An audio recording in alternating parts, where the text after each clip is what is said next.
जय जगन्नाथ कलयुगी फिल्म दिखाई है जगन्नाथ के बारे में, कलयुग के नारायण की। तो उसमें दिखाया है लक्ष्मी भंगी के घर गई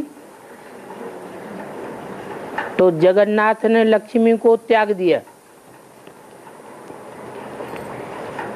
ब्राह्मणों की दुनिया में इसकी शूटिंग कैसे होती है,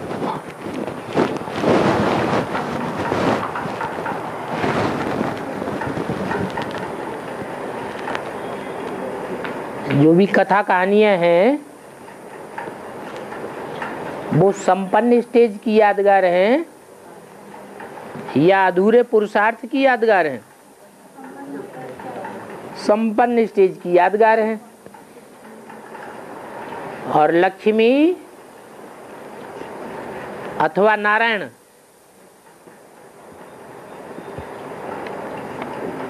अकेले ही संपन्न बन जाते हैं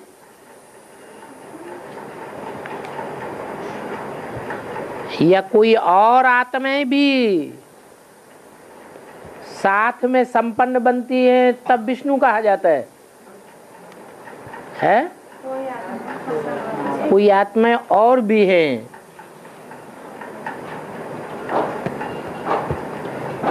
तो मुरली में बोला है लक्ष्मी नारायण दो हैं।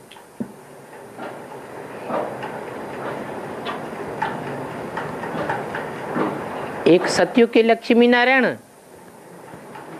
और एक संगम युगी लक्ष्मी नारायण। संगम युगी लक्ष्मी नारायण वाली आत्माएं सतयुग में जो जन्म लेने वाली लक्ष्मी नारायण की आत्माएं हैं उनके बिगर संपन्न बन सकती है? नहीं बन सकती। तो लक्ष्मी महालक्ष्मी बन जाती है और नारायण महानारायण बन जाता है। दोनों ही लक्ष्मी के पार्ट हैं।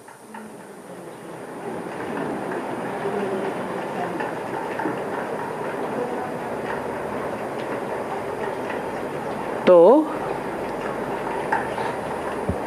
लक्ष्मी दो हैं।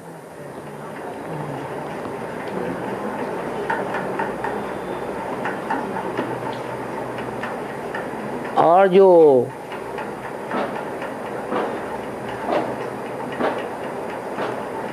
बेहद में माँ बाप का पार्ट है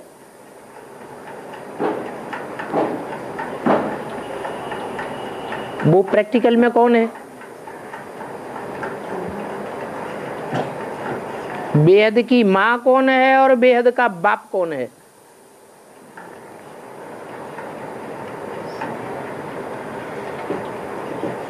जिसको जगन्नाथ कहा वो बेहद का बाप और जिसको जगन्नाथिनी कहा वो है बेहद की माँ जिसका नाम दिया जाता है ब्रह्मा। संपन्न स्टेज में होती है जगदम्बा। तो वो जगदम्बा ही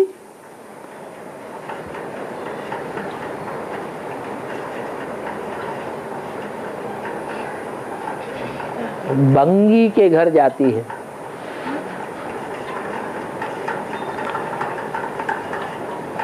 प्रैक्टिकल में जाकर के सेवा करती है।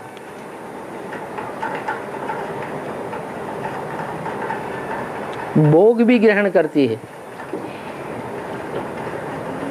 इसलिए शास्त्रों में दिखा दिया है कि लक्ष्मी भंगी के घर जाकर के भोग ग्रहण करती है, उनकी पूजा ग्रहण करती है। इसलिए नारायण ने उसको निकाल दिया। वास्तव में नारायण ने निकाल दिया या बलराम ने निकाल दिया? है? किसकी दिल थी निकालने की? है? ये निकालने की बात किसकी बुद्धि में आई? बलराम की बुद्धि में आई। अब चूंकि भाई भाई में झगड़ा होना, भाई भाई का अलग होना, वो तो ठीक नहीं।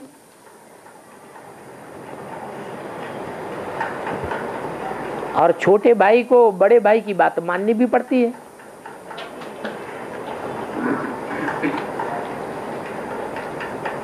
तो यज्ञ में बाप और दादा जिन्हें कहा जाता है, वो बाप तो बाप तब है जब कि शिव उसमें प्रवेश है।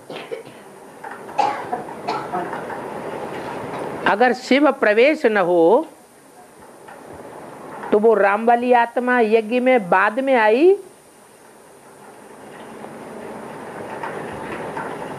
छोटी है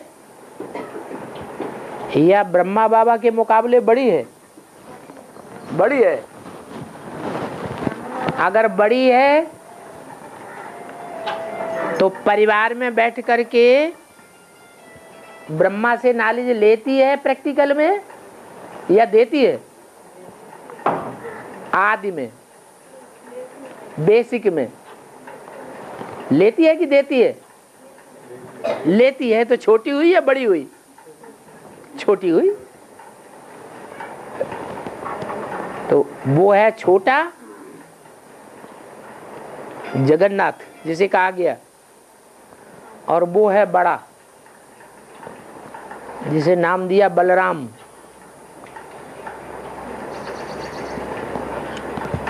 वो छोटे को बड़े की बात माननी पड़े। प्रैक्टिकल में मुख कौन सा है जिसकी बोली ही बातों को मानना पड़ता है?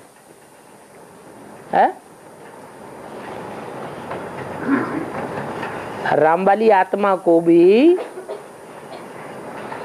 कौन सी प्रैक्टिकल मुख है जिस मुख की बोली हुई बातों को मानना लाजमी है? वो कौन सा मुख है? अरे ब्रह्मा का मुख की बात मानता है या नहीं मानता है? मानता है। तो बड़ा भाई बाप समान हुआ कि नहीं? वो बलराम हो गया बाप। कहते भी हैं ब्रह्मा बाप।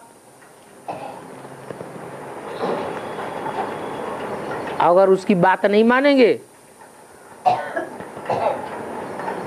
तो परिवार टूट जाएगा। और फाउंडेशन में ही अगर परिवार टूटने लगे तो 84 जन्मों के बाद तो बहुत ही बुरी हालत हो जाएगी। इसलिए बड़े भाई की बात भी रखनी पड़ती है, क्योंकि बड़े भाई को, बलराम को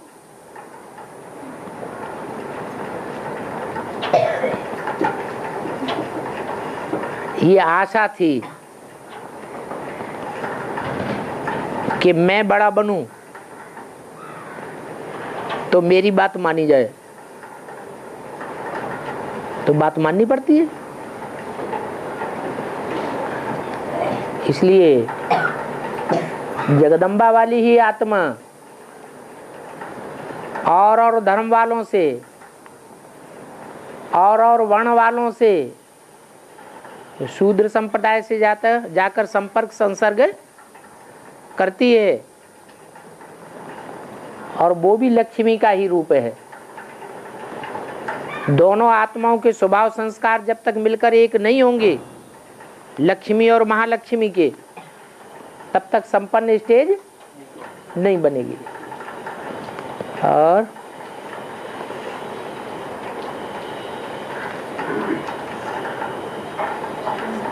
ऐसे कहें, उन दोनों में एक है शरीर और एक है आत्मा। संगम की लक्ष्मी भी है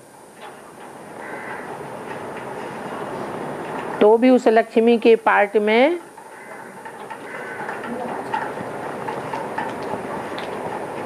एक है आत्मा और एक है शरीर। शरीर जड़ होता है या आत्मा जड़ होती है?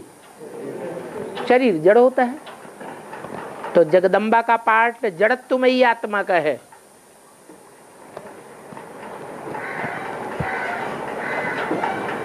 जड़ बुद्धि है।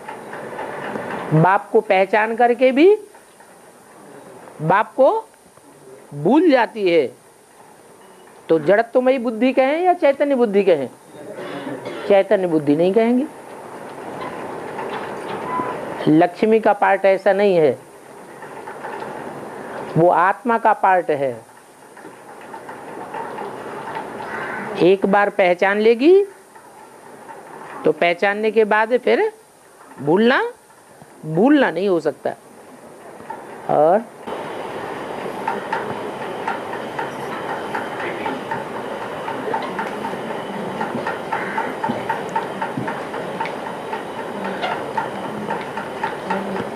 मुरली में बोला है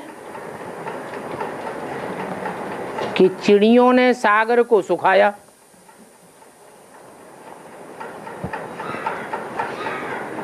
तुम हो ज्ञान चिड़ियाएं, तुमने सागर को सुखाया। अच्छा, एक तरफ ये बोला और दूसरी तरफ एक बात और बोली है सागर को सुखाने की। कोई नगरी है,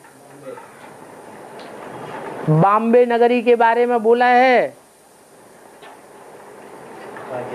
कि सागर को सुखाया है, तब माया की नगरी बनी है। क्या? अगर सागर को सुखाया न होता, सागर में मिट्टी न डाली गई होती, तो सागर सूखता क्या? है? नहीं सूखता। माने देह अभिमानी की मिट्टी सागर में डाली जाती है तो वो सागर का नाम पड़ता है माया की नगरी बंबई। बंबई है विनाशकारी और दिल्ली है स्थापनाकारी।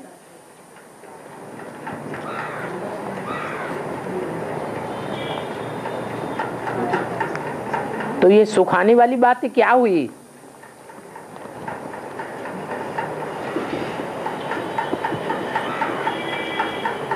ये है देह अभिमान से कनेक्टेड बात।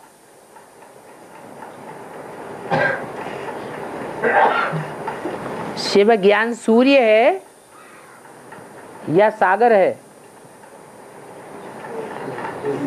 शिव है ज्ञान सूर्य, फिर सागर कौन है? ज्ञानमान सरोवर जिसे कहा जाए या ज्ञान का सागर कहा जाए। सागर से रतन निकलते हैं। शास्त्रों में आया है रत्नों की थालियां भर भर के सागर ने दी। तो कौन से रत्नों की थालियां हैं वो?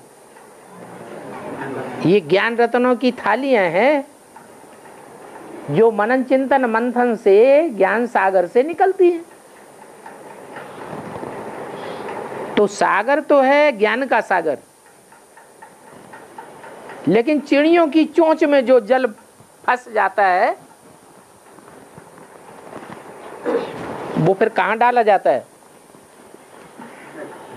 वो चिड़िया जो क्रौंच पक्षी दिखाया है शास्त्रों में, वो क्या करते थे? पानी लेते थे चोंच में और कहाँ डालते थे? मिट्टी में डालते थे। ओ ज्ञान जल को मिट्टी में मिक्स हो जाता है। तो जब ज्ञान जल में मिट्टी मिक्स हो जाती है तो सागर सूखेगा या नहीं सूखेगा? और चिड़िया एक तो है नहीं, चिड़िया अनेक हैं या एक है? चिड़िया अनेक हैं और सागर एक है। वो सूर्य नहीं है, क्या है?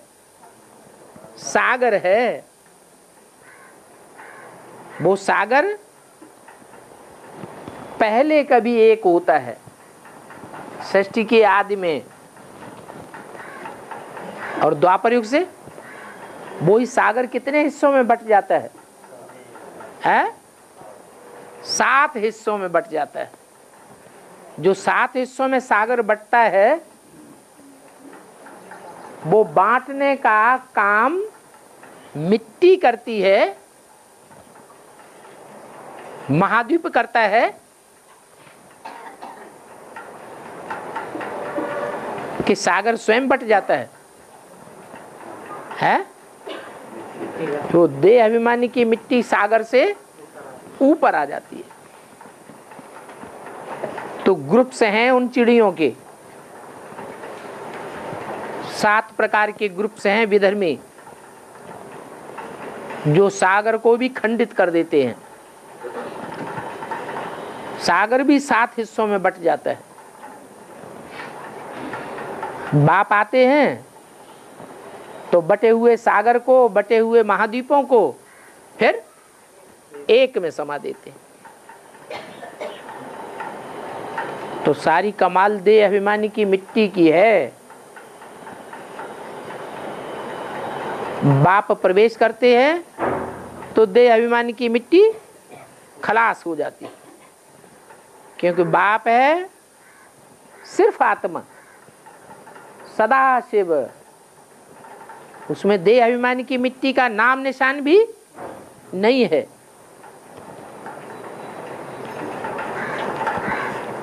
इसलिए शास्त्रों में दिखाया है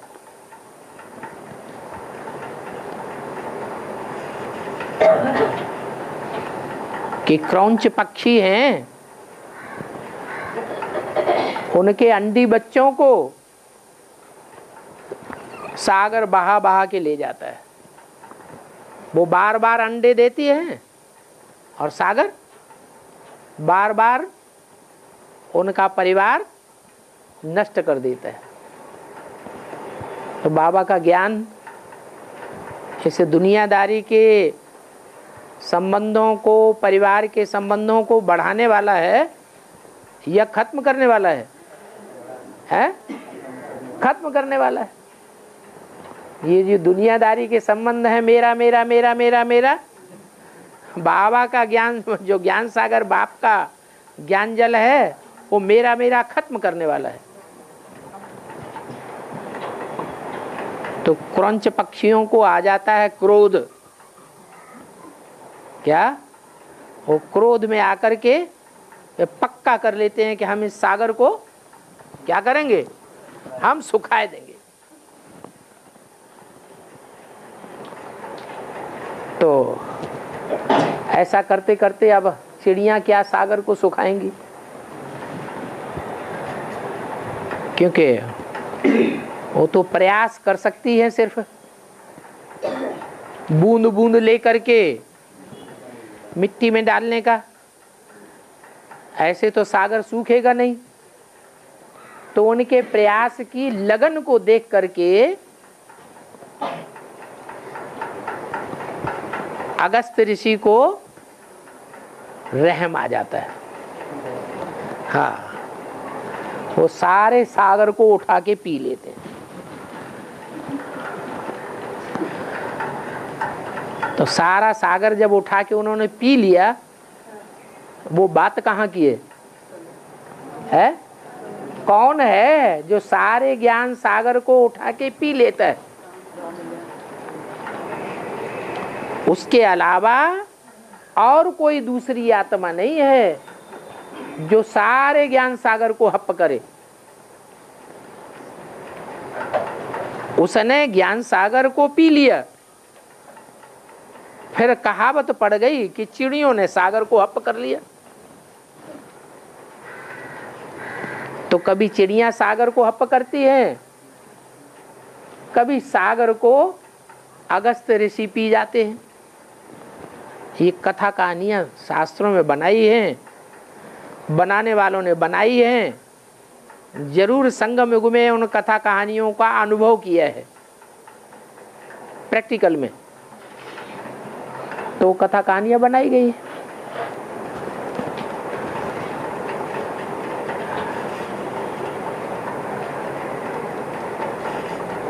राम वाली आत्मा और शिव वाली आत्मा,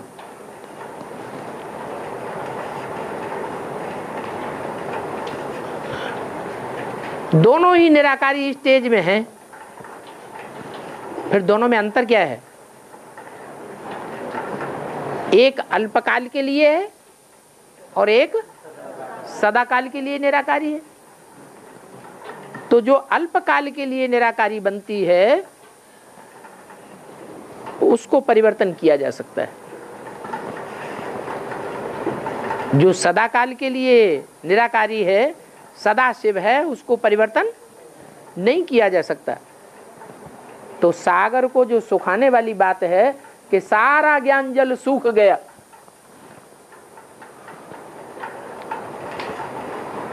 जिसमें ज्ञान होगा वो विनाश करेगा या स्थापना करेगा? क्या करेगा? स्थापना करेगा। ज्ञान जब लोप हो जाता है तो विनाश करता है। अज्ञान करता है विनाश और ज्ञान करता है स्थापना। तो उन्होंने शास्त्रों में लिख दिया है कि शंकर जी की आंख खुली तो विनाश हो गया। ये उल्टी बात हुई या सीधी बात हुई? ये तो उल्टी बात हो गई। आंख खुली का मतलब शिव संपन्न स्टेज में आ गया। पुरुषार्थ करते करते राम वाली आत्मा ने अपन को बाप समान बना लिया। बाकी चिड़ियां क्या सागर को सुखाएंगी? ज्ञान सागर तो वास्तव में शिव है, लेकिन वो सदैव पृथ्वी से कनेक्टेड नहीं है। सदैव पृथ्वी से डिटैच है या कनेक्टेड है? डिटैच है।